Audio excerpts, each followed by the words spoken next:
সম্মানিত সুপ্রিয় বন্ধুরা, আসসালামু আলাইকুম।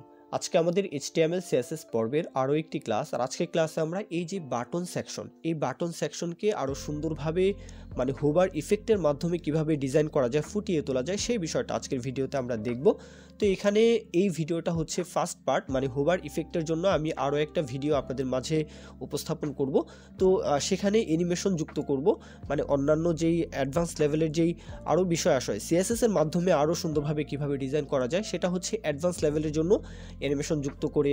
তো এই বিষয়গুলো নিয়ে আরও একটা পার্ট আসবে। তো এটা হচ্ছে ফার্স্ট পার্ট, এই জন্যই কিন্তু আসলে এখানে সবগুলো সেকশন এখানে দেখতে পাচ্ছেন। আমরা আজকে কি কাভার করতে চাচ্ছি, কিভাবে হোভার ইফেক্টগুলো আসলে কি ডিজাইনের দিব বা শিখবো, এই বিষয়টা কিন্তু ভিডিওতে আপনারা দেখতে পাচ্ছেন। তারপরেও বলবো খুবই সহজ, এখানে কোডগুলো আরও ঘষা মাজা করা যাবে, কাস্টমাইজেশনের মাধ্যমে আপনারা আপনাদের মতো করে আরও ভিন্ন ডিজাইন কিন্তু আসলে করতে পারবেন। সেটা নিয়ে আসলে চিন্তিত হওয়ার কোনো কারণ নেই। আপনারা যদি চান যে এই আসলে ডিজাইন একই রকম, জাস্ট আপনারা কোডগুলোকে ঘুরিয়ে দিবেন, কোডগুলোকে কম বেশ করবেন, কালারগুলোকে পরিবর্তন করবেন। হ্যাঁ, তো এই বিষয়গুলো যদি আপনারা নিজেদের মতো করে একটু চেঞ্জ করেন, তাহলেই দেখবেন ইফেক্টগুলো আরও সুন্দর লাগবে। তো এই বিষয়টা আশা করব সম্পূর্ণ ভিডিও জুড়ে থাকবেন। আর বলবো, যদি আমার এই ভিডিও থেকে আপনাদের কোনো না কোনোভাবে আপনারা যদি উপকৃত হন, অবশ্যই চ্যানেলটি সাবস্ক্রাইব করে রাখতে ভুলবেন না। লাইক, কমেন্ট, শেয়ার এগুলো করতেই পারেন। তাহলে এই যে আমার ভিডিওর কোয়ালিটি, আমার যে ভিডিওর যে ইমপ্রুভমেন্ট, সেটা কিন্তু আসলে দিন দিনে আপনারা কিন্তু এটা লক্ষ্য করতে পারবেন। তো যাই হোক, বেশি কথা বলবো না, আমরা এখন সরাসরি চলে যাব VS কোডে। তো আমার যে VS কোড ফাইলটা, HTML ফাইলে কি দেখতে পাচ্ছেন যে আমি কয়েকটা 15-16টা বাটন ট্যাগ নিয়ে আমি কোডগুলো সাজিয়ে রেখেছি। জাস্ট ক্লাস নেম, একটা ক্লাস নেম ইউনিক, সেটা হচ্ছে বাটন, আর বাদ বাকি 2 এর জন্য 2, 3 এর জন্য 3, 4, 5, 6, 7, 8 এইভাবে কিন্তু আমি ক্লাস নেমগুলো জাস্ট চেঞ্জ করে নিয়েছি। আর এরপরে আমি HTML যেই ফাইলের পাশাপাশি CSS ফাইলটা দেখতে পাচ্ছেন, মার্জিন 0, প্যাডিং 0, ইউনিভার্সাল যে সেকশনটা। আর এখন আমার সাইটটা যদি লাইভ প্রিভিউ করি, তাহলে আমার সাইটে জাস্ট এই 16টা বাটন, সেই বাটনগুলোই কিন্তু আসলে আপনারা দেখতে পাচ্ছেন। তো এখন এক এক করে প্রত্যেকটা বাটনের জন্য আমরা বলবো যে এই ডিজাইনগুলো অ্যাপ্লাই করব এক এক করে ইনশাল্লাহ। তো এখন বডিকে ধরে জাস্ট আমরা এই পুরো কন্টেইনারকে আমরা মাঝখানে আনতে চাই। তাহলে height 100, view height, display flicks, align item centre, justify content centre, gap বলে দিলাম, ফ্লিক্স, র্যাপ বলে দিলাম, টেক্সট অ্যালাইন থাকলে সেন্টারে চলে আসো এবং ব্যাকগ্রাউন্ড কালারটা চেঞ্জ করে দিলাম, দেখতেই পাচ্ছেন। তো এই বিষয়গুলো আশা করব বুঝতে আপনাদের অসুবিধা হয়নি। তো এখন প্রত্যেকটা বাটনের ক্লাস নেম কিন্তু বাটন দিয়েছি, তাই না? তাহলে একটা বাটনকে ধরলে প্রত্যেকটার জন্য অ্যাপ্লাই হয়ে যাবে। বর্ডার দিয়ে দিলাম 2 পিক্সেল সলিড, বর্ডারের যে কালারটা সেটা আসলে বলে দিলাম। বর্ডার রেডিয়াস বলে দিলাম 10 পিক্সেল, বর্ডার রেডিয়াস থাকো, এবং padding top bottom 10 pixel, left right 20 pixel, background none থাকো। ওকে, তো এখন এই যে ফন্ট সাইজটা একটু বাড়িয়ে দিলাম। কেন? ফন্ট সাইজটা একটু বাড়িয়ে দিলে এখন তো সুন্দর লাগছে, তাই না?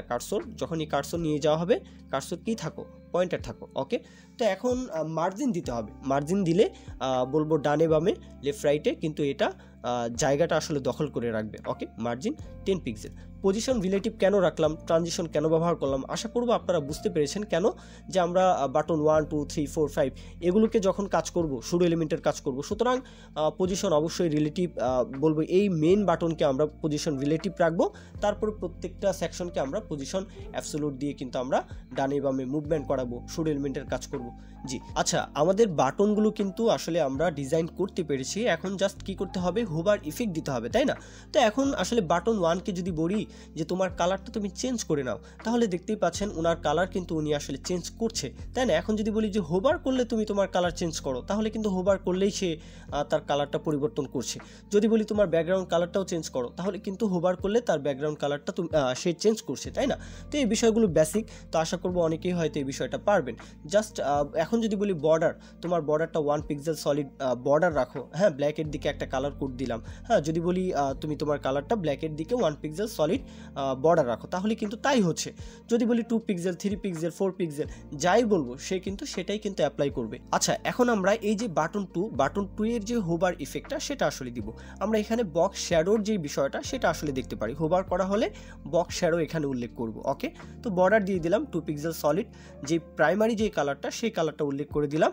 তো এখন আমরা বক্স শ্যাডো এখানে কিভাবে দিতে পারি, এই যে 2 পিক্সেল, প্রথমত 2 পিক্সেল হচ্ছে মানে বলবো রাইটের দিকে যাবে, এবং দ্বিতীয় যে 2 পিক্সেল দিলাম এটা আসলে বটমের দিকে আসবে, ঘড়ির কাঁটার দিকে আর কি। আর এখানে 5 পিক্সেল 15 10 পিক্সেল যাই দেই, এটা হচ্ছে ব্লারি যে ইফেক্টটা সেটা আসলে এখানে শো করবে। দেখতে পাচ্ছেন আমাদের বাটন 2 এর কাজও শেষ, মানে 2 নাম্বার বাটনের কাজও কিন্তু দেখতে পাচ্ছেন শেষ। তো এখন আমরা এই যে 3 নাম্বার যে বাটনটা এটার কিছু কাজ করব। তো আশা করব এই কোডগুলো দেখতে আপনাদের অসুবিধা হচ্ছে না, বুঝতে অসুবিধা হচ্ছে না আশা করব। তো বাটন 2 এর মধ্যে যা করেছি এখানে তাই করলাম, জাস্ট এখানে ট্রান্সফর্ম স্কেলটা একটু বাড়িয়ে দিলাম, মানে 1.1 10 ভাগের 1 ভাগ বেড়ে যাবে। আর যখনই ট্রান্সফর্ম রোটেট করলাম, মানে 10 ডিগ্রি মাইনাস বা বলবো পজিটিভ যদি করি তাহলে ঘড়ির কাঁটার দিকে, নেগেটিভ করলে ঘড়ির কাঁটার বিপরীতে, আর যদি 90 ডিগ্রি করি তাহলে তো পুরো একদম লম্বভাবে কিন্তু আসলে শো করছে। দেখতেই পাচ্ছেন, আশা করব ডিগ্রির বিষয়গুলো আপনারা সকলেই বুঝেন। এখন যদি বলি কালার চেঞ্জ হয়ে যাও, তাহলে কালার চেঞ্জ করে দিচ্ছে, ব্যাকগ্রাউন্ড চেঞ্জ করে নাও, ব্যাকগ্রাউন্ড চেঞ্জ করে নিচ্ছে, বর্ডার যদি বলি 2 পিক্সেল সলিড অন্য ভিন্ন কালার হয়ে যাও, তো যা বলবো এখানে কিন্তু সেটাই কিন্তু অ্যাপ্লাই হচ্ছে। যদি একটু তাড়াতাড়ি আসে, হ্যাঁ হুটহাট যদি আসে, তাহলে কি দিবেন, ট্রানজিশন ব্যবহার করবেন। ট্রানজিশন ব্যবহার করলে সেটা স্মুথলি কিন্তু আসলে যে ইফেক্টটা আপনারা দিতে চাচ্ছেন সেটা আসলে শো করবে। তো এখন যদি বলি তুমি কমে যাও, তাহলে দেখতেই পাচ্ছেন কমে যাচ্ছে, তাই না? যদি বলি বেড়ে যাও, বেড়ে যাবে। মানে এখানে 0.9 মানে কি, 0.9 মানে 10 ভাগের 9 ভাগ সে হবে, 1 ভাগ হবে না, মানে ছোট হবে। 10 ভাগের 9 ভাগ যদি হয়, 1 ভাগ যদি না হয়, তাহলে কি হলো, ছোট হলো, তাই না? আচ্ছা, এখন আমরা এই যে লেভেল 2 নাম্বার যে সেকশনটা, তো এই সেকশনের হোভার ইফেক্টের কাজটা দেখব। তো এখানে একটু আপনাদের কঠিন লাগতে পারে, কঠিনের কিছু না, জাস্ট কোডগুলো ফলো তো করবেনই, জাস্ট আপনাদের বুঝতে হবে শুরুর কাজটা, হ্যাঁ। তো আফটার বিফোরের কাজ আর কি। তো আমি প্রথমত HTML এর যেই ক্লাস নেমগুলো, সেই ক্লাস নেমগুলো আমি একটু চেঞ্জ করে নিচ্ছি। প্রত্যেকটা ক্লাস নেমের একটা ইউনিক নেম রয়েছে, সেটা হচ্ছে BTN মানে বাটন, হ্যাঁ। আর তারপরে যেই ক্লাস নেম যার তার মানে 6 এর জন্য 6 7 8 9। তো ইফেক্টটা দেখতে পাচ্ছেন এটা উপর থেকে মানে টপ থেকে বটমের দিকে আসছে, সেই সাথে এখানে কিন্তু বর্ডার রেডিয়াস কিন্তু আসলে আছে, তাই না? তো যাই হোক, এই বিষয়টা এখন আমরা কিভাবে করতে পারি সেই বিষয়টা দেখব। তো বাটন 4 কে ধরলাম, বাটন 4 এর যে শুরু মানে বিফোরের কাজ করতে হবে। প্রথমত আমি কন্টেন্ট কিছুই থাকবে না, পজিশন অ্যাবসোলুট, ব্যাকগ্রাউন্ড কালার দিয়ে দিলাম। তো এখন কিন্তু ভিজিবল হচ্ছে না, কেন? যে আমরা হাইট উইথ বলে দিইনি, হাইট দিলাম 100%, উইথ 100%, এখন কিন্তু ভিজিবল হচ্ছে। যদি বলি লেফট থেকে 0 তাহলে লেফটের দিকে লেফটে যাবে, যদি বলি টপ থেকে 0 তাহলে টপের দিকে লেফটে যাবে। তো এখন যদি বলি ওভারফ্লো হিডেন, তাহলে কিন্তু আসলে কিছুই হচ্ছে না, কেন? যে এটার পজিশন হচ্ছে অ্যাবসোলুট। যখন আমরা এই যে বাটনের যে পজিশন রিলেটিভ দিয়েছিলাম, সেখানে যখনই ওভারফ্লো হিডেন রাখলাম, তখন কিন্তু এটা সুন্দরভাবেই কিন্তু আসলে ওভারফ্লোটা হিডেন থাকছে, ওকে। তো এখন আমি চাচ্ছি এই যে বাটন 4 এটা 5 এর জন্য অ্যাপ্লাই হোক, তাহলে ক্লাস নেম সেম রাখতে হবে, ওকে। ক্লাস নেম দুইটার জন্যই কিন্তু আসলে সেম রাখলাম, বাটন 4 যে কোনো ক্লাস নেম দেওয়া যায়, এটা নিয়ে কোনো সমস্যা নেই। তো এখন চাচ্ছি আসলে টপ থেকে যেই 0 এটা আসলে এখানে রাখলাম না, জেড ইন্ডেক্সটা কমিয়ে রাখলাম যাতে এটা পেছনের দিকে চলে যায়। তো এখন চাই যে বাটন 4 যখনই এটার মধ্যে শুরু এলিমেন্টের কি করলাম, টপ থেকে তুমি 0 থাকো, বর্ডার রেডিয়াস, এই যে বর্ডার রেডিয়াসটা এখানে দিচ্ছি, বর্ডার রেডিয়াস উপরে মানে টপের দিকে থাকবে না, বটমের দিকে 50% করে থাকবে। এটা কিভাবে থাকবে আশা করব এটা আপনারা বুঝতে পেরেছেন। তারপর কি, হোভার ইফেক্টটা দিব, যখনই হোভার করা হবে হাইট হয়ে যাও 180%, ওকে। যখনই হাইট 180% হবে তখনই কিন্তু দেখতেই পাচ্ছেন যে সুন্দর একটা যে ইফেক্ট সেটা কিন্তু আসলে দিচ্ছে। যখন আমরা ট্রানজিশনটা দিব না তখন কিন্তু হুটহাট চলে আসবে, এই জন্যই স্মুথ পাওয়ার জন্যই ট্রানজিশনটা ব্যবহার করা। তো এখন আমরা চাই বাটন 5 যখনই এটার মধ্যে শুরুর কাজ করব, সেমভাবে কিন্তু আসলে কোডগুলো আবার করে ফিরতি করে লিখছি যাতে আপনাদের বুঝতে অসুবিধা না হয়। কন্টেন্ট কিছুই থাকবে না, পজিশন অ্যাবসোলুট, হ্যাঁ। তারপর ব্যাকগ্রাউন্ড কালার দিয়ে দিচ্ছি উইথ, এখানে উইথটা থাকবে কি 0, উইথটা 0 থাকবে, হাইট থাকবে 100%, ওকে। টপ থেকে 0, লেফট থেকে 0 মানে লেফটের দিকে কিন্তু এটা একদম লেফটে থাকবে, ওকে। তারপর ট্রানজিশন 8 মানে 0.8 সেকেন্ড, যখনই এটা হোভার করব তখন লেফট থেকে এটা উইথটা হয়ে যাবে 100%। জি, আপনারা একটু ভালোভাবে দেখুন, 100% না দিয়ে আমি 120% দিয়ে মানে 120% দিলাম আর কি, 120%। তো এখন কিন্তু দেখতে সুন্দর লাগছে। কিন্তু বর্ডার রেডিয়াসের যে খেলাটা, এখানে কিন্তু বর্ডার রেডিয়াস এক্সট্রা করে আলাদাভাবে কিন্তু এই যে বাটন 5-এর যে বিফোর, এখানে কিন্তু আমি বলে দিলাম 0 0 সব কিছুই 0, মানে বর্ডার রেডিয়াস এখানে থাকবে না। তাই হচ্ছে, যদি আমি বর্ডার রেডিয়াস এখানে উল্লেখ করি মানে বলবো রাইট সাইডের দিকে, হ্যাঁ, তাহলে কিন্তু মানে টপ রাইট এবং বটম রাইট, তাহলে কিন্তু সেটাই কিন্তু অ্যাপ্লাই হতো, তাই না? তো এখন কালারগুলো জাস্ট চেঞ্জ করে দিলাম, মানে বাটন 4কে যখন হোভার করা হবে 5কে হোভার করা হলে কালার চেঞ্জ হয়ে যাও, ট্রানজিশনটা একটু বাড়িয়ে মানে কমিয়ে দিলাম আর কি, দেখতেই পাচ্ছেন। তো এখন আমাদের আরও একটা সেকশনের কাজ, মানে থার্ড সেকশনের কাজ করব, মানে লেফটের দিকে যাবে, রাইটের দিকে যাবে, আপের দিকে যাবে, বটমের দিকে যাবে, এই ইফেক্টটা আমরা কিভাবে দিতে পারি, তো এই বিষয়টা দেখব। তার আগে আমি ওই যে বললাম যে ক্লাস নেমগুলো আসলে HTML এর মধ্যে পরিবর্তন করে নিচ্ছি। একটা ইউনিক ক্লাস নেম আগে নিতে হবে, যেই ক্লাস নেমটা সকলের জন্যই, মানে একটা ক্লাস নেম দিয়ে কাজ করলে সবগুলো সেকশনের জন্য অ্যাপ্লাই হবে। তো এইরকম, তো বাটন সেকশন 3 এরকম একটা ক্লাস নেম নিলাম, তারপর কালার চেঞ্জ করে দেখলাম আর কি যে এটা অ্যাপ্লাই হয় কিনা। অ্যাপ্লাই হচ্ছে, দেখতেই পাচ্ছেন। এখন আমরা শুরুর কাজ করব। কন্টেন্ট কিছুই থাকবে না, প্রথমত পজিশন অ্যাবসোলুট, অবশ্যই অ্যাবসোলুট। তারপর কি ব্যাকগ্রাউন্ড কালার দিতে পারি, ব্যাকগ্রাউন্ড কালারটা দিলাম, কিছুই শো হচ্ছে না কেন, যে আমরা হাইট উইথ বলে দিইনি। টপ থেকে 0, লেফট থেকে 0, এটা একদম টপে বলবো, লেফটে কিন্তু লেফটে থাকবে, তারপর হাইট 100%, উইথ 100% দেখার জন্য। তারপর এটা কিন্তু আমি হাইট উইথ কিন্তু পরবর্তীতে কমিয়ে দিব। তারপর এটা ট্রানজিশন মানে ট্রান্সফর্ম ট্রান্সলেট এক্স অক্ষ বরাবর 100% দিলাম। এখানে আসলে একটা বিষয় আপনাদের বুঝতে হবে, যখনই আমি মাইনাস দিব তখন কিন্তু মানে বাম দিকে লেফটের দিকে চলে যাবে, আর এখন দেখা যাচ্ছে না 100% মাইনাস দেওয়ার ফলে কিন্তু দেখা যাচ্ছে না কেন, ওভারফ্লো হিডেন রয়েছে, এটা দেখা যাবে না। কিন্তু আপনারা কিন্তু কমিয়ে যদি দেখেন তাহলে কিন্তু আসলে দেখতে পারবেন যে এটা কোন দিকে মুভমেন্টটা হচ্ছে। যদি পজিটিভ হয় তাহলে কি রাইটের দিকে যাবে, যদি নেগেটিভ হয় তাহলে কি লেফটের দিকে যাবে। তো আশা করি এই বিষয়গুলো আপনারা কম বেশি কোডগুলো নিয়ে আসলে আরও যাচাই বাছাই করবেন। তবে এক্স অক্ষ বরাবর, ওয়াই অক্ষ বরাবর এগুলো নিয়ে আসলে বেশি কথা বলার সময় নেই। যাই হোক, তো এখন হোভার ইফেক্টটা দিয়ে দিলাম। যখনই ট্রান্সফর্ম ট্রান্সলেট 0 হবে হোভার ইফেক্টটা, তখন কিন্তু সুন্দরভাবে বলবো লেফট থেকে রাইটের দিকে শো করবে, তাই না? তারপর কি, তারপর বাটন সেকশন যে 3-র মধ্যে যখন হোভার করা হবে কালারটা পরিবর্তন করে দিয়েছি। তারপর এই যে বাটন 7-এর ক্ষেত্রে দেখেন ট্রান্সফর্ম ট্রান্সলেট এক্স অক্ষ বরাবর 100%, এটা কিন্তু পজিটিভ 100%। জি, পজিটিভ মানে কি, মানে রাইটের দিকে যখনই হোভার করা হবে তখন রাইট থেকে এটা লেফটের দিকে যাবে। আচ্ছা, এখন যদি বলা হয় যে আপের দিকে ইফেক্টটা দিতে হবে, তাহলে কি চিন্তা করতে হবে, এক্স এর পরিবর্তে ওয়াই অক্ষ বরাবর কিন্তু চিন্তা করতে হবে।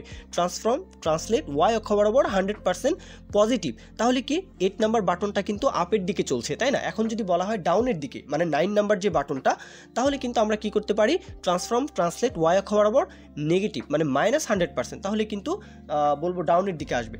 তো আশা করবো কোডগুলো বুঝতে পেরেছেন এতক্ষণ। এখন যেই সেকশনটা দেখতে পাচ্ছেন 4th নাম্বার সেকশন, এই সেকশনের যে ইফেক্টগুলো খুবই সুন্দর, দেখতেই পাচ্ছেন। প্রথমত যখনই আমরা হোভার করছি, লেফট থেকে শুরু হলে হোভার সরিয়ে নিলে আবার লেফট থেকেই কিন্তু গিয়ে শেষ হচ্ছে, রাইট থেকে হলে হোভার সরিয়ে নিলে রাইট থেকে গিয়ে আবার শেষ হচ্ছে, টপ থেকে হলে টপে গিয়ে আবার শেষ হচ্ছে, বটম থেকে হলে বটম থেকে আবার গিয়ে শেষ হচ্ছে, তাই না? খুবই সুন্দর একটা ইফেক্ট। তো এই ইফেক্টটা আমরা কিভাবে যুক্ত করতে পারি সেই বিষয়টা এখন দেখব।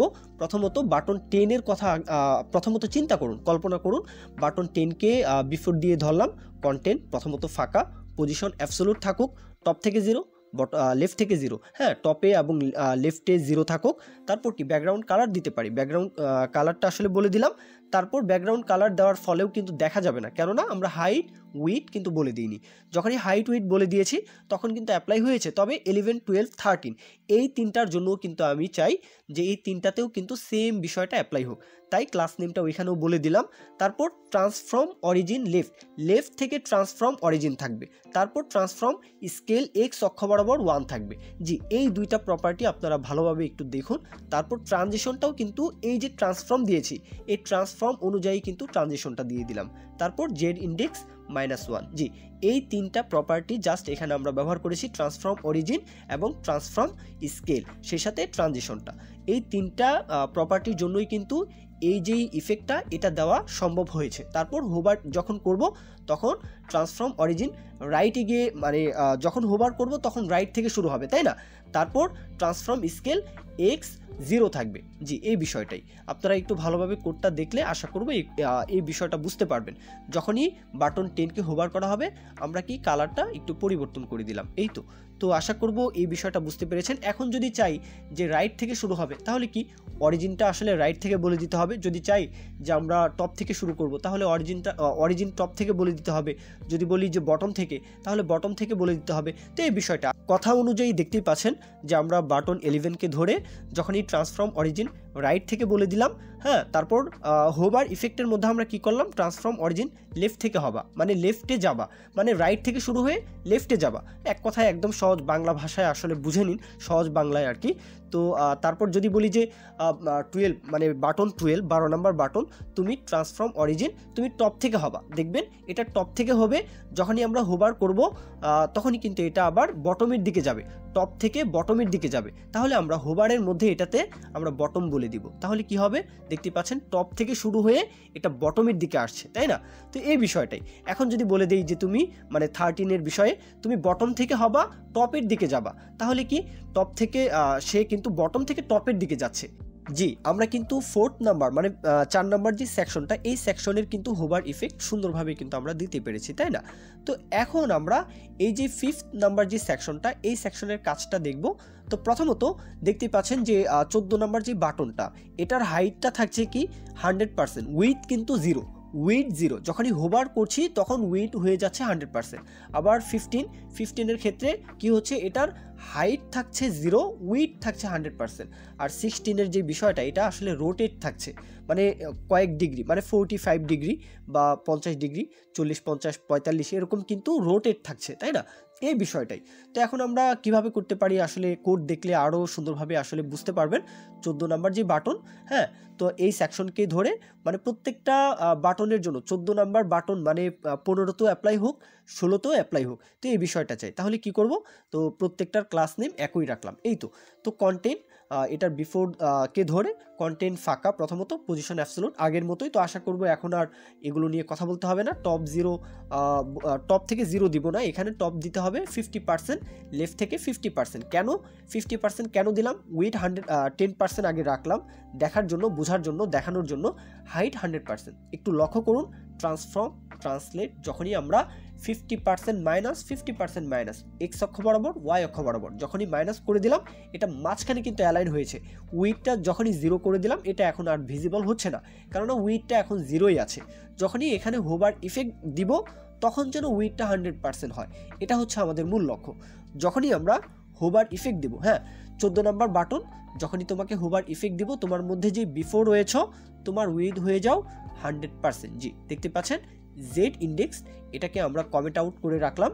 তো এখন কিন্তু 14 নম্বর বাটনের কাজ শেষ, কিন্তু কালারের যে বিষয়টা, কালারটা চেঞ্জ হোক এটা চাই। তাহলে 14 নম্বর বাটন তোমার কালারটাও চেঞ্জ করো এবং ট্রানজিশনটা 0.5 সেকেন্ড রাখো, ওকে। তো এখন 15 নম্বর যে সেকশনটা, এই সেকশনের কি করতে হবে, এটার কিন্তু বলতে গেলে হাইটটা, এটার হাইট কিন্তু 0 রাখবো, উইথটা রাখবো আমরা 100%। কিন্তু যখনই হোভার করা হবে তখন এটার উইথটা হয়ে যাবে বলবো এটার হাইটটা হয়ে যাবে 100%। জি, যখনই 15 নম্বর বাটন তোমার যখন হোভার করা হবে, এর মধ্যে বিফোর থাকলে হাইটটা হয়ে যাও 100%, উইথ তো 100% আছেই, তাই না?